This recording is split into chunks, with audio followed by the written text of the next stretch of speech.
This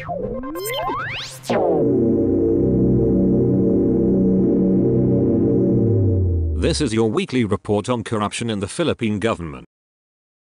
Around 430 barangay officials allegedly involved in illegal drugs are now under monitoring by the Philippine National Police, its Chief General Benjamin Acorda said on Thursday. Acorda said some of these barangay officials are included in the PNP's list of high-value individuals and street-level individuals in the war against drugs. They are subject to intelligence operations. We are hoping that this will be reduced in the coming days. Hopefully, those involved would eventually stop. If not, they will be subject to police operations, Acorda told reporters on the sidelines of the launch of the Buhay-Ingatan Drogayon in private sector workplaces in Quezon City. Acorda said these barangay officials have varying involvement in illegal drugs where some are pushers, some are protectors and others are financiers. But based on our update, there are more or less 430 barangay officials involved in the illegal drug trade. Many of them are in Region 6, Western Visayas,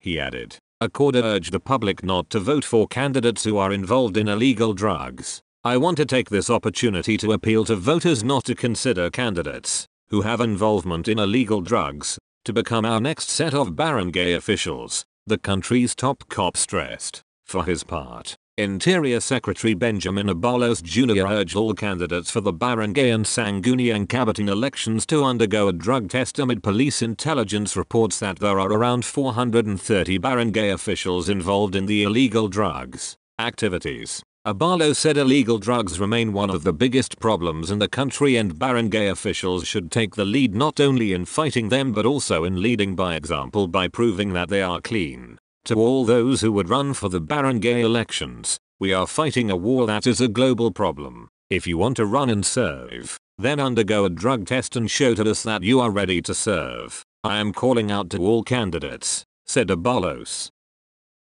The Commission on Audit has flagged Sorsogon City's hiring of 2,704 job order personnel who were paid 163.5 million pesos in salaries in 2022 due to deficiencies in the hiring process. The COA also noted instances where the same position title had different rates and job descriptions. It blamed the city government's missteps to the absence of a human resource plan. While the CHRMO was able to craft one for permanent employees, the same cannot be said for JO personnel, it said. Even in prior years' audit observations, the COA had already recommended that the CHRMO formulate a plan. We reiterated our prior year's recommendation and management agreed to require immediately the CHRMO to formulate a HRP and issue a uniform policy guideline on the hiring of JO personnel to determine properly the necessity of hiring JOs, and to strengthen internal controls pertaining thereto. It added.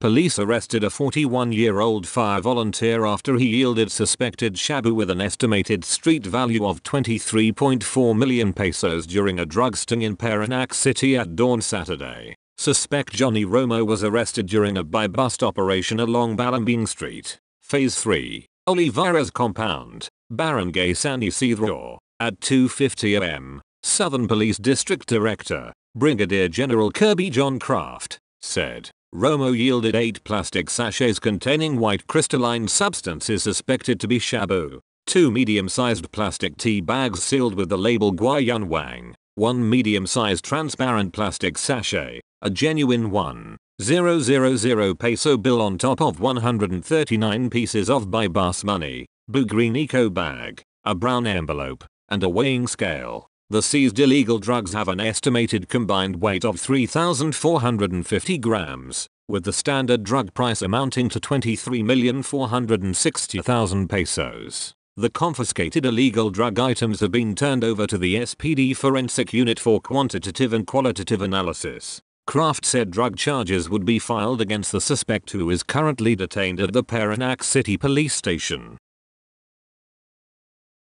The Philippine National Police Firearms Explosive Office has revoked all gun licenses and permits of a former mayor of Langitan Town in Abra for misdeclaration and having different signatures affixed to all documents concerning his firearms. The official was identified as Artemio Cirillo Donato Jr., a resident of Barangay Bark in Langitan, Abra. Aside from his license to own and possess firearms and firearms registration, the FEO also revoked Donato's permits to carry firearms outside residence. In a statement Monday, the FEO said the move is a result of the continuous evaluation and audit of uploaded documents for the application of LTOPF and FR, where it appeared that Donato misdeclared the true and correct qualifications, the type of license and other licenses he possesses. Likewise, Mr. Donato bears different signatures on his other documents, such as the firearm registration form for the transfer of firearm registration form for a newly purchased firearm, and the deed of sale of firearm uploaded.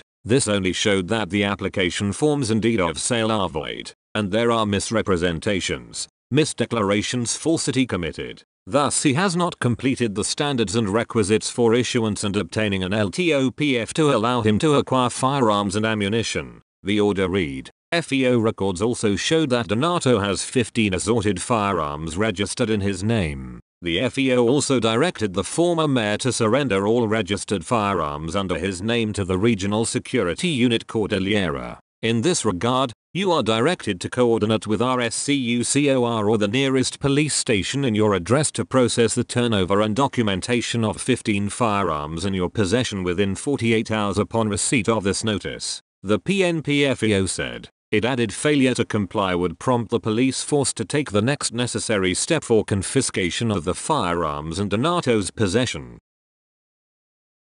The Sandigan Bayan has convicted Evelyn Catherine O'Silligan, chairperson of the board of directors of the Oroquieta City Water District, for converting to her personal use and benefit some 2.9 million pesos of funds of the water firm. Silligan was convicted of 34 counts of violation of Article 217 paragraph 1 of the Revised Penal Code or malversation of public funds. For each count, she was sentenced to 4 months to 3 years imprisonment. Silligan was also convicted of 24 counts of violation of Article 217 paragraph 2 of RPC and sentenced to 2 to 8 years imprisonment for each count. In the service of her sentence, accused Silligan shall be entitled to the benefit of the threefold rule as provided in Article 70 of the RPC, as amended, the anti-graft court said. The threefold rule states that the maximum duration of the sentence should not be more than 3 times the length of time corresponding the most severe of the penalties imposed upon an accused, but in no case should exceed 40 years.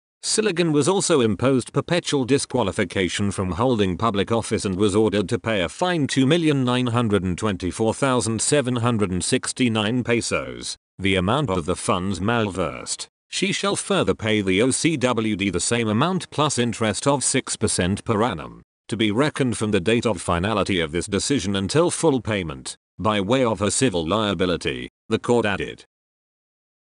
A village councillor in the city who was trying to pacify a quarreling couple ended up dead after the husband, who was drunk, shot him with a pistol on Sunday night. Lieutenant Colonel Hamlet Lerius, Digas City Police Chief, identified the slain councillor as 47-year-old Ray Emerson Colita of Purok 6, Barangay San Roque, and the suspect as 35-year-old Jared Busita Frand, a carpenter and resident of Relocation, Barangay Igpit. Colita was in a disco celebrating the founding anniversary of the barangay when he was informed about the commotion involving a couple just a few meters away. Colita, together with another village councillor, Ranello War, went to the place where they tried to pacify the couple. However, the drunken carpenter fired a pistol, hitting Colita in the back, causing his instantaneous death. The heated argument stemmed from the refusal of Fran's wife to go home with him as he was already reeking of alcohol. Forensics personnel from the Davao del Sur Police Provincial Office found a spent shell from a .45 caliber pistol.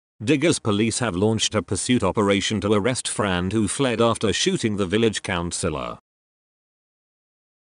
3 former officials of Cainta Town in Rizal have been convicted of violations of the Anti-Graft and Corrupt Practices Act and the Local Government Code in the irregular purchases of scanner and miscellaneous supplies in 2000. Former Municipal Budget Officer Privada B. Gonzales and Officer in charge of the General Services Office Marciano A. Doroteo were found guilty of 2 counts of graft each and 1 count each of violation of Section 89 of Republic Act No. 7160, the Local Government Code on Prohibited Business and Pecuniary Interest. Also, Former budget officer 3 Glady G. Formales was convicted of 1 count of graft and 1 count of violation of RA 7160. On their conviction for graft, they were sentenced to a prison term ranging from 6 to 10 years for each count, and 6 months to 6 years for violation of RA 7160. They were also ordered to pay a fine of P5,000 each for their violation of RA 7160.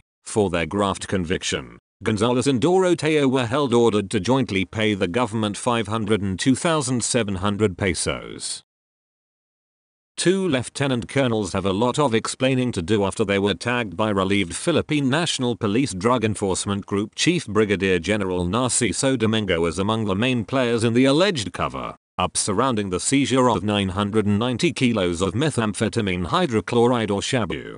Domingo identified Lieutenant Colonels Glenn Gonzalez of the Quezon City Police District and Arnulfo Ibanez, then officer in charge of the PDEG Special Operations Unit National Capital Region, in the attempted cover-up to exonerate former police officer Rodolfo Mayo over the raid on Mayo's lending firm in Manila last year that resulted in the discovery of shabu valued at 6.7 billion pesos. If you want to know who is behind the drug syndicate then, you should look at the boss of Gonzalez and Ibanez, Domingo told former PNP chief and now Sen. Ronald De La Rosa during the latter's committee hearing yesterday on the drug pilferage. He admitted lapses in the police operation against Mayo and his accomplice Nisala Gumbaratadero, notably the absence of a drug inventory upon their arrest due to a plan to use Mayo in a follow-up operation to find his source of drugs. I admit there are lapses in our entire operation, but such judgment calls and procedural lapses were done by me in good faith based on the reports of my men,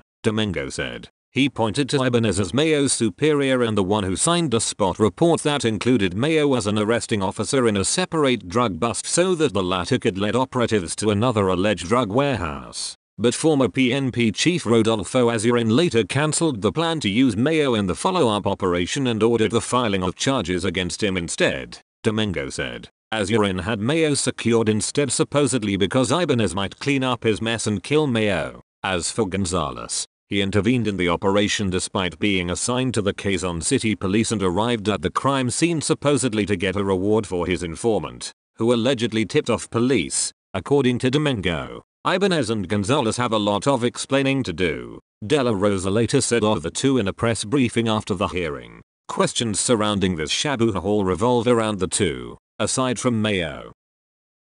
A municipal councillor of Santa Cruz, Laguna accused of rape surrendered to the police here on Wednesday, May 31st. Police identified the suspect as Mark Anthony Joven, 41. Joven was accompanied by his lawyer after an alleged warrant of arrest was issued by the Regional Trial Court Branch 27 in Santa Cruz, Laguna on May 10th. After verification with the e-warrant system, it was found out that the accused has 2 unserved warrants of arrest for the crime of rape with criminal case number SC 30954 dated May 10th and 3 counts of rape through sexual assault with criminal case numbers SC 30955, 30956, and 30957 dated the 10th of May issued by Judge Mary Grace S. Bonsal Cabal, acting presiding judge of RTC Branch 27. He was later taken into custody. The court did not recommend bail in the first rape case, but in the second case, the court recommended a bail of 120,000 pesos for each count.